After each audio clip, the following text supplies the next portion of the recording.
మరోవైపు ఓడలో ఒక గదిలో కొత్తగా పెళ్లైన రాకుమార్తె చంద్రకళ తన భర్త బసంత్తో, స్వామి, మనమిద్దరం వివాహం అనే పవిత్ర బంధంలో బందీలమైపోయాం. ఇక నేను మీ అర్ధాంగిని మరియు జీవిత భాగస్వాములం కూడా అని అంటుంది. రాకుమార్తె చంద్రకళ మాటలు విని బసంత్ తన భార్యతో, నువ్వు పూర్తిగా నిజమే చెప్పావు రాకుమారి అని అంటాడు. రాకుమార్తె మళ్ళీ, స్వామి, మీకు నా గురించి పూర్తిగా తెలుసు కానీ నాకు మీ గురించి ఏమీ తెలియదు. మీ ముఖంపై కనిపిస్తున్న ఆ విషాదానికి కారణమేమిటి? మీ పేరేమిటి?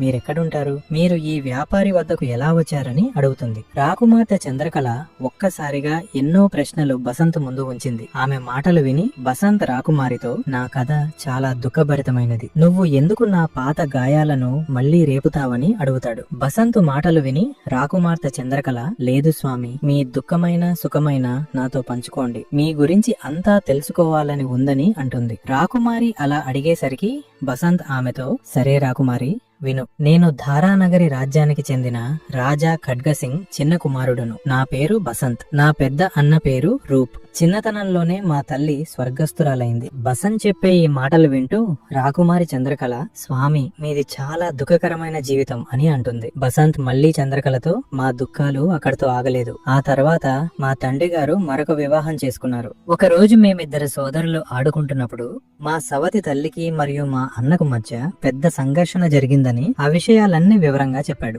ఈ విషయాలన్నీ విని రాకుమార్తె చంద్రకళ దుఃఖిత హృదయంతో, విధి మీ సోదరులిరువురిని చాలా వంచింది స్వామి అని అంటుంది. బసంత్ ఆమెతో మళ్లీ ఇలా చెప్పాడు. మేమిద్దరం రాజ్యం నుండి బహిష్కరించబడి తిరుగుతూ అడవి మధ్యలో అలసి ఒక చెట్టు కింద నిద్రపోయాం. నాకు తిరిగి మెలకువ వచ్చినప్పుడు నా అన్న రూప్ నాకు ఎక్కడా కనిపించలేదు. రాకుమార్తె చంద్రకళ, ఏమి చెప్తున్నారు స్వామి అని అంటుంది. అవును చంద్రకళ, నన్ను విడిచి నా అన్న ఎక్కడికి వెళ్లిపోయాడో తెలియదు. బహుశా ఏదైనా అడవి జంతువు అతన్ని ఎత్తుకొని వెళ్లి ఉంటుందేమో, లేక అతనికి ఏమైందో కూడా నాకు తెలియదు. నేను నా అన్నను ఆ అడవిలో ప్రతి చోట వెతికాను, కానీ అతను ఎక్కడా కనిపించలేదు.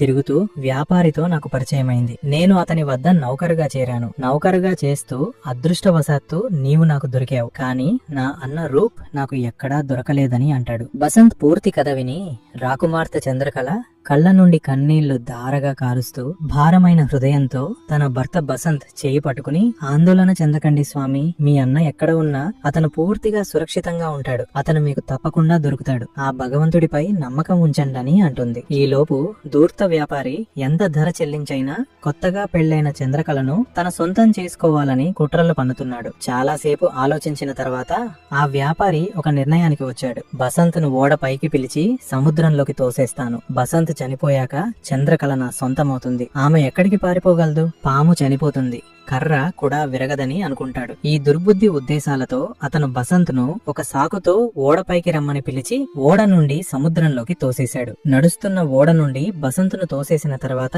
ఆ వ్యాపారి విచారకర ముఖంతో రాకుమార్తె చంద్రకళ వద్దకు వెళ్లి, రాకుమారి, ఒక దుర్ఘటన జరిగిందని అంటాడు. చంద్రకళ భయపడి, ఏమైంది సేట్జీ అని అడిగింది. ఆ ధూర్త్యాపారి ఆమెతో, బసంత్ బయట నిలబడి సముద్రపు దీవుల వైపు చూస్తున్నప్పుడు ప్రమాదవశాత్తు అతని కాలు జారి సముద్రంలో పడిపోయాడని చెప్తాడు. ఇది విని చంద్రకళ కాళ్ల కింద నేల కంపించిపోతున్నట్లు భయంతో, లేదు సేట్జీ, అలా జరగకూడదని అంటుంది. ఆ వ్యాపారి ఆమెతో, నన్ను క్షమించి చంద్రకళ, బసంత్ని కాపాడటానికి నేను చాలా ప్రయత్నించాను, కానీ నేను అతన్ని కాపాడటంలో పూర్తిగా విఫలమైపోయానని అంటాడు. ఇది విని రాకుమార్తె చంద్రకళ గట్టిగా ఏడవసాగింది. ఓ భగవంతుడా, నువ్వు ఎంత పని చేశావు. నేను బసంత్ కోసం నా తల్లిదండ్రులను కూడా వదిలిపెట్టి అతనితో వచ్చేశాను. ఇక నేనిప్పుడు ఎవరి సహాయంతో బ్రతకగలను? భగవంతుడా, నువ్వు నాకు ఉన్న ఒకే ఒక ఆధారాన్ని లేకుండా చేసేశావని చంద్రకళ బోరున విలపిస్తుండటం చూసి ఆ వ్యాపారి చంద్రకళతో, ఏడవకు చంద్రకళ, ఏడవటం వలన ఏ ప్రయోజనం ఉండదు. భగవంతుడి నిర్ణయం ముందు మనిషి ఏమి చేయగలడని నిన్ను నా భార్యగా చేసుకుంటానని అంటాడు. ఇది విని రాకుమార్తె చంద్రకళ శరీరమంతా అగ్నిలా మండిపోయింది. ఆ వ్యాపారిని దహించే కళ్ళతో చూస్తూ, దుర్మార్గుడా, నువ్వు ఏమీ మాట్లాడుతున్నావో అర్థమవుతుందా? నా చూపుల కోపాగ్ని నుండి దూరంగా వెళ్ళిపో. నీ ఈ కపటమైన ముఖం చూడటం కూడా నాకిష్టం లేదని అంటుంది. వ్యాపారి ఆమె దగ్గరకు వచ్చి తాకాలని ప్రయత్నించగా రాకుమార్తె ఆ వ్యాపారితో ఓరి, దుష్ట వ్యాపారి, నేను పతివ్రత స్త్రీని, నువ్వు నన్ను తాకడానికి ప్రయత్నిస్తే కాలి బూడిదవుతావని అంటుంది. ఇది విని వ్యాపారి ఆగిపోయి, అరే చంద్రకళ, ఎందుకంత కోపంగా నాపై మండిపడిపోతున్నావు? నిన్ను మహారాణిలాగా చూసుకుంటాను. చాలా మంది దాసీలు నీకు సేవ చేస్తారు. నువ్వు ఏమీ కోరుకుంటావో అది నీ కాళ్ళ దగ్గరకు వస్తుందని అంటాడు. వ్యాపారి మాటలు విని రాకుమార్తె చంద్రకళ, దుష్టుడా, నీ బుద్ధి పాడైపోయింది. నేను పతివ్రత స్త్రీని. నన్ను ఏమని అనుకున్నావు? భగవంతుడి మీద ఒట్టు, నా కంటికి కనపడకుండా దూరంగా వెళ్లిపో అని హెచ్చరిస్తుంది. చంద్రకళ మాటలు విని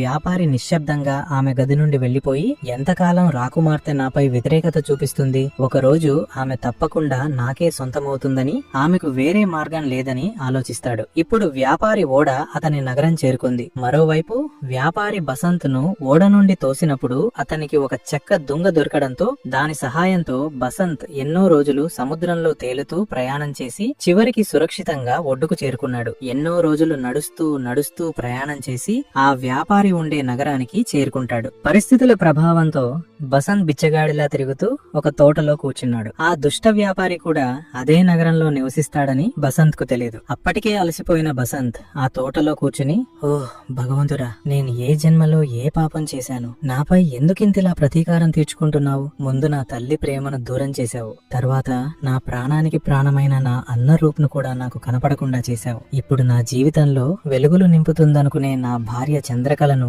నాకు కాకుండా చేశావు. ఆ దుష్ట వ్యాపారికి నేను ఏమీ అపకారం చేశాను? అతను నాపై ఎందుకింత పెద్ద కుట్ర పన్నాడు? నన్ను ఎందుకు సముద్రంలోకి తోసేశాడు? ఇక నా భార్య చంద్రకళ పరిస్థితి ఎలా ఉందో? ఆమె నా వియోగంతో ఏడుస్తూ ప్రాణాలు పోగొట్టుకుందేమో అని ఆలోచిస్తూ బాధపడతాడు. మరోవైపు వ్యాపారి ఇంట్లో బంధించబడిన చంద్రకళ పరిస్థితి నిజంగా బసంత్ ఆలోచించినట్లే ఉంది. ఆమె ఏమీ తినదు, తాగదు. ఎల్లప్పుడూ బసంత్ జ్ఞాపకంలో కన్నీళ్లు కారుస్తూ ఉంటుంది. ఆమె ఈ స్థితిని చూసి వ్యాపారి చంద్రకళతో, చంద్రకళ, నువ్వు ఎల్లప్పుడూ ఏడుస్తూనే ఉంటావు, ఏమీ తినవు, తాగవు. ఇలా అయితే ఇక నువ్వు ఎంతో కాలం బ్రతకవు, చనిపోతావు. నీ భర్త బసంత్ ఇప్పుడు ఈ లోకంలో బతికి ఉన్నాడో లేదో కూడా తెలియదని అంటాడు. వ్యాపారి మాటలు విని రాకుమార్తె, లేదు లేదు సేట్జీ, అలా అనకండని అంటుంది. వ్యాపారి ఆమెతో, ఇక బసంత్ ఆలోచనలను నీ మనసు నుండి తొలగించు, నన్ను నీ భర్తగా స్వీకరించు అని అంటాడు. చంద్రకళ ఆ వ్యాపారితో, లేదు లేదు సేట్జీ, నాకు పూర్తిగా నమ్మకం ఉంది. నా భర్త ఏదో ఒక రోజు తప్పకుండా తిరిగి వస్తాడు. భగవంతుడు అంత క్రూరుడు కాదని చెబుతుంది. రాకుమార్తె చంద్రకళ మాటలు విని వ్యాపారి విసుగ్గా, చంద్రకళ, బసంత్ ఇక ఈ లోకంలో లేడని అంగీకరించు, నన్ను వివాహం చేసుకో, ఏ మార్గమైనా నీదే నిర్ణయం అని అంటాడు. అప్పుడు చంద్రకళ, సేట్జీ, ఒక మార్గం ఉంది అని అంటుంది. వ్యాపారి సంతోషంగా, ఏ మార్గమో త్వరగా చెప్పు చంద్రకళ అని అడుగుతాడు. రాకుమార్తె చంద్రకళ అతనితో, మీరు నాకు 12 నెలల సమయం ఇవ్వండి. ఆ సమయంలో మీరు నన్ను చూడకూడదు, మాట్లాడకూడదు. ఈ 12 నెలల్లో నా భర్త బసంత్ తిరిగి రాకపోతే మీరు ఏమీ నిర్ణయిస్తే అది నాకు అంగీకారమేనని చెబుతుంది. వ్యాపారి సంతోషంగా ఆమె మాటను అంగీకరించి, చంద్రకళ, 12 నెలలేమిటి, 12 సంవత్సరాలు లేదా 12 జన్మల వరకు కూడా నీ కోసం వేచి ఉంటానని చెప్పి అక్కడి నుండి వెళ్లిపోయాడు. ఆ వ్యాపారి రాజారూపు వద్దకు వెళ్లి రాజుకు విన్నపం చేసుకుని చంద్రకళ నివసించే భవనం ముందు కఠినమైన కాపలా ఏర్పాటు చేయించాడు. వ్యాపారి విన్నపంపై రాజారూప్ ప్రతిరోజు తన 2 సైనికులను వ్యాపారి ఇంటి ముందు కాపలాకు పంపడం మొదలుపెట్టాడు. అలా సమయం గడిచిపోసాగింది. అతని అన్న రూప్ సురక్షితంగా ఉండి ఈ నగరం రాజు అయ్యాడని బసంత్కు ఏమాత్రం తెలియదు. అతను రాజు సైన్యంలో చేరాడు. ఒకరోజు అనుకోకుండా వ్యాపారి ఇంటి ముందు కాపలాకు వచ్చిన 2 సైనికుల్లో బసంత్ కూడా ఒకడు. ఆ రోజు రాత్రి 2 సైనికులు వ్యాపారి ఇంటి బయట కాపలా కాయడం మొదలుపెట్టారు. అప్పుడు మరొక సైనికుడు బసంత్తో, నువ్వు ఏమీ అనుకోకపోతే ఒక విషయం అడగచ్చా మిత్రమా అని అంటాడు. బసంత్ ఆ సైనికునితో, ఏ విషయం అడగాలనుకుంటున్నావు మిత్రమా అని అంటాడు. ఆ సైనికుడు బసంత్తో, నువ్వు రాజు సైన్యంలో చేరినప్పటి నుండి చూస్తున్నాను. నీ మొహంలో బాధ తప్ప ఎప్పుడు చిరునవ్వును చూడలేదు. నీ విషాదానికి కారణమేమిటి మిత్రమా అని అడుగుతాడు. సహసైనికుడి మాటలు విని బసంత్, మిత్రమా, నీకు నేను ఎన్ని కష్టాల గురించి చెప్పను. 1, 2 అయితే చెప్పేవాణ్ణి, కానీ నన్ను చిన్నప్పటి నుండి కష్టాలు చుట్టుముట్టాయి. సమయం గడిచే కొద్దీ తగ్గకుండా పెరుగుతూనే వచ్చాయి. బసంత్ మాటలు విని తన తోటి సైనికుడు, మిత్రమా, మన దగ్గర పూర్తి రాత్రంతా సమయం ఉంది. మొదటి నుండి చివరి వరకు నీ కథ మొత్తం నాకు చెప్పు. బాధలు ఎంత పంచుకుంటే అంత తగ్గుతాయని అంటారని అంటాడు. బసంత్ తన తోటి సైనికుడితో, నా బాధలు ఎప్పటికీ తగ్గవని అనిపిస్తుంది, కానీ నా జీవిత కథ నీకు తప్పకుండా చెప్తానని బసంత్ తన చిన్నతనం నుండి మొదలుపెట్టి మవ్యాపారి తనను ఓడ నుండి తోసేసే వరకు, తర్వాత తనను తాను కాపాడుకుని రాజు సైన్యంలో చేరేంత వరకు అంతా కన్నీళ్లతో తన తోటి సైనికుడికి చెప్పాడు. సహ సైనికుడు ఆ కథ విని తీవ్ర భావోద్వేగంతో, మిత్రమా, నీ కథ చాలా వేదనభరితమైనది, వింటుంటే ఏడుపు ఆగటం లేదని అంటాడు. మరోవైపు ఇంట్లో బంధించబడిన రాకుమార్తె చంద్రకళ కూడా నిశ్శబ్దంగా కూర్చుని ఉంది. బయట బసంత్ తన జీవిత కథ చెప్తుండగా ఆమెకు బసంత్ చెప్పే కథ స్పష్టంగా వినిపించసాగింది. పూర్తి కథ విని రాకుమార్తె చంద్రకళ చలించిపోయింది. ఆమె వాడిపోయిన ముఖం కథ విని కొంచెం ఆశతోనూ మరియు ఆశ్చర్యంతోనూ వికసించింది. రాకుమార్తె చంద్రకళ కథ చెప్పే సైనికుడు తప్పకుండా తన భర్త బసంత్ అయి ఉంటాడని అనుకుంటుంది. ఈ విషయం వ్యాపారికి తెలిస్తే మళ్ళీ ఏదైనా కుట్ర చేస్తాడని, ఈ రహస్యాన్ని రాజు ముందే బయట పెట్టాలని నిర్ణయించుకుని ఉదయం కోసం వేచి చూస్తుంది. ఉదయం అవగానే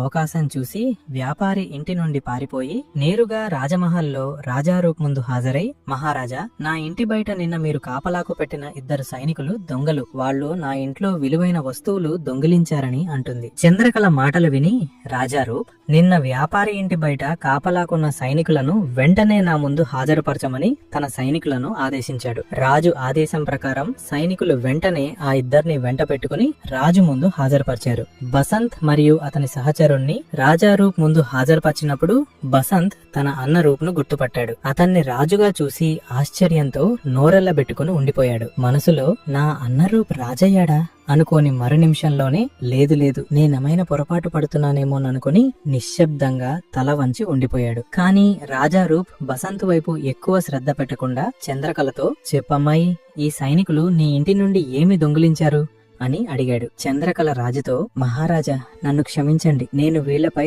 దొంగతనం అనే అబద్ధపు ఆరోపణ చేశాను అని చెబుతుంది. చంద్రకళ మాటలు విని రాజు కోపంగా, నువ్వు ఏమి మాట్లాడుతున్నావు అమ్మాయి అని అడుగుతాడు. చంద్రకళ, అవును మహారాజా, నేను నిజమే చెబుతున్నాను. వీళ్ళు ఏ దొంగతనం చేయలేదు, కానీ వీరిలో ఒకరు నా భర్త బసంత్ అని తన భర్త వైపు చూపిస్తుంది. బసంత్ పేరు వినగానే రాజు తన చూపును చంద్రకళ నుంచి తన ఎదురుగా నిలబడి ఉన్న సైనికుడి వైపు మళ్లించాడు. ఆ సైనికుడిని పరిశీలించగా తన చిన్న సోదరుడు బసంత్ ను రాజరూప్ గుర్తుపట్టాడు. బసంత్ ను చూడగానే రాజు సంతోషంతో మైమర్చిపోయాడు. రాజు నోట మాట రాలేదు. రాజారూప్ సింహాసనం నుండి లేచి, నా తమ్ముడు బసంత్ అని గట్టిగా అరుస్తూ అతని వైపు పరిగెత్తి ఆనంద బాష్పాలు కారుస్తూ బసంత్ను గట్టిగా కౌగిలించుకుంటాడు. మరోవైపు బసంతి కూడా అదే పరిస్థితి. అన్న రూప్ని కలుసుకుని అతని కళ్ళ నుండి కూడా ఆనంద బాష్పాలు దారగా కారాయి. రాకుమార్తె చంద్రకళ కూడా ఇదంతా చూసి ఆమె కూడా చాలా సంతోషించి ఆమె కళ్ళు కూడా ఆనంద బాష్పాలతో నిండిపోయాయి. 2 సోదరుల కథ విని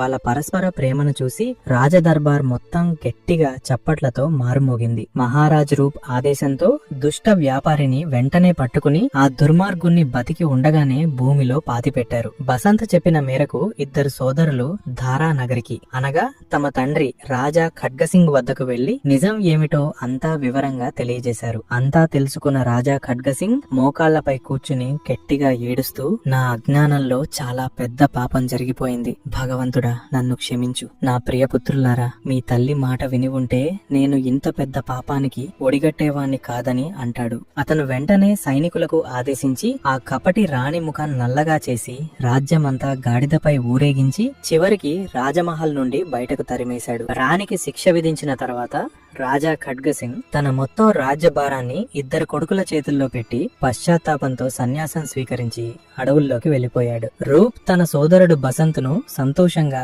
ధారానగరి రాజసింహాసనంపై కూర్చుండబెట్టి రాజ్యాభిషేకం చేసి తాను పరిపాలిస్తున్న రాజ్యానికి తిరిగి వెళ్లిపోయాడు. రాజా బసంత్ చేతులు జోడించి భగవంతుడికి కృతజ్ఞతలు చెప్పుకొని సంతోషంగా రాకుమార్తె చంద్రకళతో అందమైన ఆనందకరమైన జీవితం గడపసాగాడు. కథ ముగింపు. ఇది కేవలం ఒక కథ మాత్రమే కాదు, ప్రేమ, త్యాగం, న్యాయం మరియు విధి ప్రకారం ఏర్పడిన సంఘర్షణల అద్భుతమైన గాథ.